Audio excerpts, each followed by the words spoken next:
কত কথা কইতাম রে দুইজন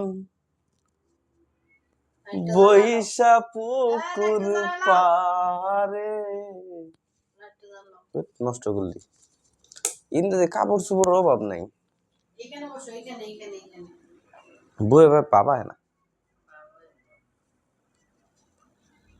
কত কথা কইতাম রে দুইজন বৈশা পুকুর পারে, সেই সব কথা পড়লে গো মনে চোখের পানি ঝরে বন্ধুরে। কত কথা কইতাম রে দুইজন বৈশা পুকুর